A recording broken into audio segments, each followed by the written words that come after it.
A very good morning, dear student. My dear student, as you know that at present a rectification of error chapter is going on in accountancy.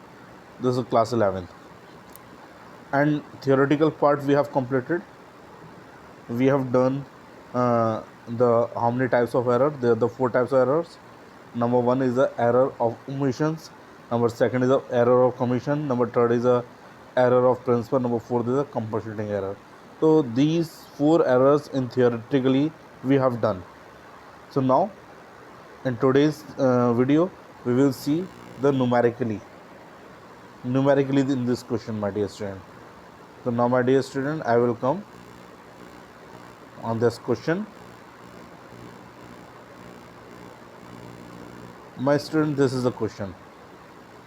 In this question they are saying this is illustration of 5 and the topic name is rectification of error of principles. तो principle से related यहाँ पर कुछ mistakes हुई हैं. Principles means rules and regulations. तो it's means my dear student, you know very well about the rules and regulations of accountancy. अगर आपको रूल्स रेगुलेशंस नहीं पता तो it is very difficult to understand. So rules are debit credit and some rules also. तो now we will understand the first point, my dear student. First part is this: wages paid for constructions. Wages paid for construction. Yes, my dear student, we are paying the wages. Wages का हम payment कर रहे हैं for construction of office. Office का construction करवा रहे हैं. तो my dear student, at present we are paid wages. Wages means मजदूरी. In Hindi we can say मजदूरी. मजदूर को जो मजदूरी देते हैं that is called wages. तो wages paid for the constructions of office. तो अगर ऑफिस का आप कंस्ट्रक्शन करवा रहे हैं तो definitely eight present this is development of the building. तो बिल्डिंग को डेबिट होना चाहिए. तो what comes in, building comes in, and what goes out, cash goes out from the business. ये होना चाहिए कि अगर आप कंस्ट्रक्शन करवा रहे हैं तो यहाँ पर हम बिल्कुल भी नहीं कहेंगे दिस इज़ वेजेस, हम कोई वेजेस पेड कर रहे हैं. Wages will be include in the building. तो एट प्रेजेंट वेजेस हमारे बिल्डिंग में इंक्लूड होने चाहिए. But now they are saying कि debited to wages account 20,000. But debit किसे को करा है? बिल्डिंग को. तो my dear student, this is a right thing. And यहाँ पर जो डेबिट करा है ये कुछ गलती करी गई है. तो यहाँ पर अगर बिल्डिंग का कंस्ट्रक्शन करवाना चाहते थे तो what is the right entry, my dear student? Right entry should be building account debit and to cash account. Building comes in and cash goes out. तो this is a right entry. तो first of all we will prepare the right entry.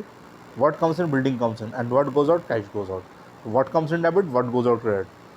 But now in the wrong thing they are saying that what debited, they are saying that wages has debited. wages को debit करा. तो clearly cash को तो credit ही करा होगा हमने, जब cash ही कोई बात नहीं कर रहे हैं. तो to cash account, wages account debit to cash account. Like this you have made the journal entry, my dear student. At present this a big problem that cash and cash, आप cash से cash को काट सकते हैं because right entry में cash credit है और wrong entry में भी आपने गलती से कैश को क्रेडिट कर दिया है.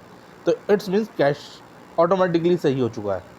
तो इसलिए कैश से कैश को हमने काट दिया. कैश में किसी भी तरह की रेक्टिफिकेशन की ज़रूरत नहीं है.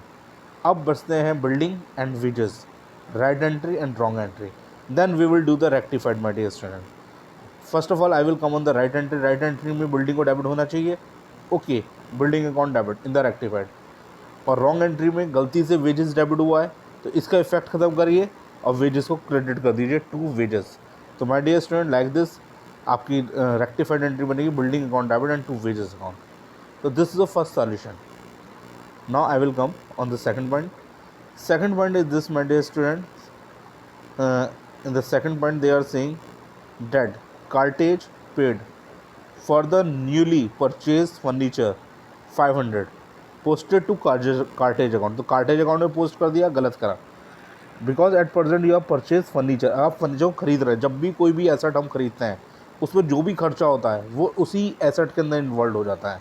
तो this is rule of accountancy. तो कार्टेज मीन्स आप उसकी जो कार्टेज है मतलब कुछ पेंट वगैरह उसके खर्चे कर रहे हैं. कब? When you are purchasing furniture. तो if you are purchase furniture तो ये कार्टेज कहाँ जाना चाहिए? फर्नीचर में जाना चाहिए, फर्नीचर के अमाउंट में जाना चाहिए. तो what comes in, furniture comes in. तो furniture account debit to cash account इस तरह की एंट्री बननी चाहिए. But they are saying that posted to cartage account. Cartage में हमने पोस्ट कर दिया है. Now I will come on the right entry. Right entry should be here. Purchase account, furniture account debit. Furniture comes in, and to cash account, cash goes out. But my dear student, wrong entry is here.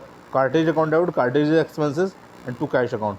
तो हमने entry बनाई है cartage account debit to cash account की, जैसे cartridge के पे हमने कुछ पैसे खर्च करे हैं, तो cartage account debit cartage expenses and to cash account. तो my dear student, now we will rectified. अब भी हम कैश से कैश को काट सकते हैं, बिकॉज कैश गलती से सही हो चुका है. In the right entry cash is credit, in the wrong entry cash is credit by ₹500. तो यहाँ पर बिल्कुल सेम अमाउंट से कैश क्रेडिट हुआ है, तो कैश में किसी भी तरह के रेक्टिफिकेशन की ज़रूरत नहीं है, कैश ऑटोमेटिकली सही है. अब रेक्टिफाइड होंगे राइट एंट्री के थ्रू.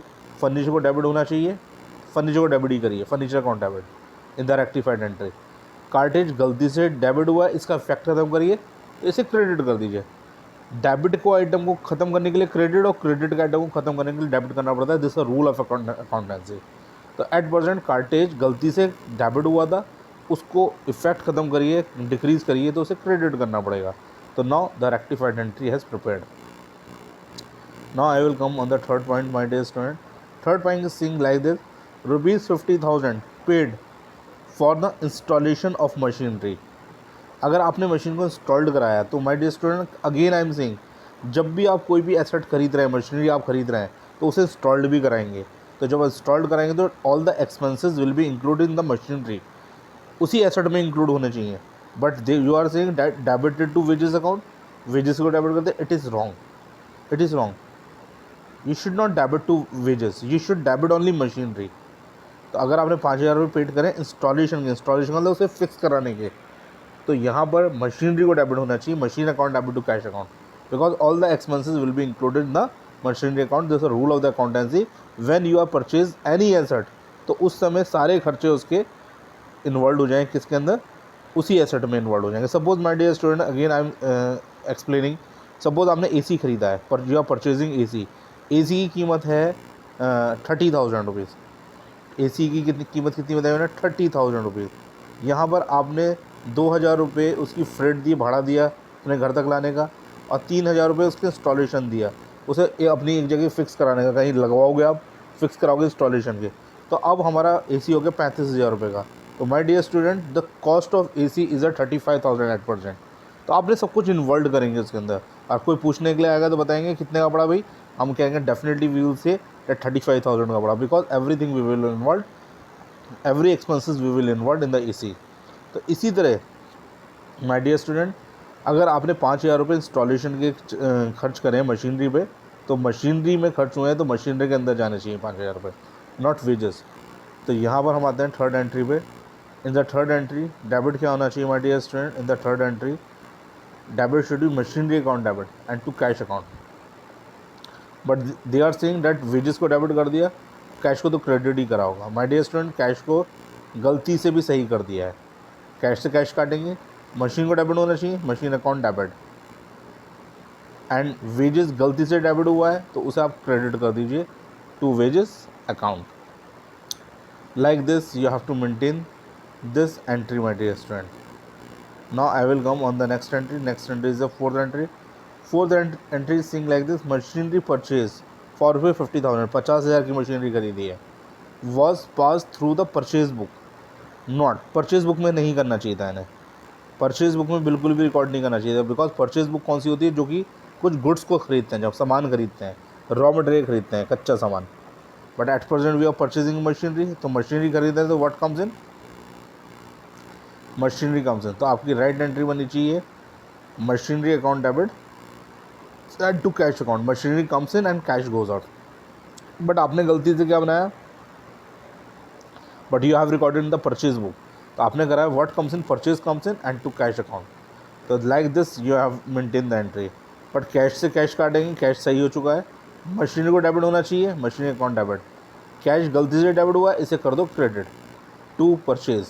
तो like this rectified entry will maintain machinery account debit and to purchase account. तो simple entry. Now I will come on the last entry my dear student. Last entry is saying like this: old furniture sold for ₹5,000, 5,000 का old furniture बेचा. अगर old furniture बेचोगे तो पैसा आएगा, furniture जाएगा. What comes in, cash comes in, what goes out, furniture goes out. तो cash account debit to furniture, ये entry बननी चाहिए. आगे कहते हैं was pass through the sales book. Sales book में इससे रिकॉर्ड कर दिया, इट इज़ रॉन्ग. तो now I will show you. Right entry should be cash account debit and to furniture account, but sales book में record करा है, आपने कहा होगा कैश अकाउंट डेबिट पैसा है एंड टू सेल्स अकाउंट. तो नाउ माय डियर स्टूडेंट, अब की बार भी कैश से कैश कटेगा डेबिट में. राइट एंट्री के थ्रू फर्नीचर क्रेडिट होना चाहिए, फर्नीचर क्रेडिट. रॉन्ग एंट्री के थ्रू गलती से हमारा सेल्स क्रेडिट हुआ है, इफेक्ट ख़त्म करिए और इसे डेबिट कर दीजिए. तो हमारी रेक्टिफाइड एंट्री बनेगी sales account debit and to furniture account. और यहाँ पर इस तरह से my dear student this question will be finished. I hope you understood this question, my dear student, and according to this you have to do some other questions also. So thank you very much and God bless you, my dear student.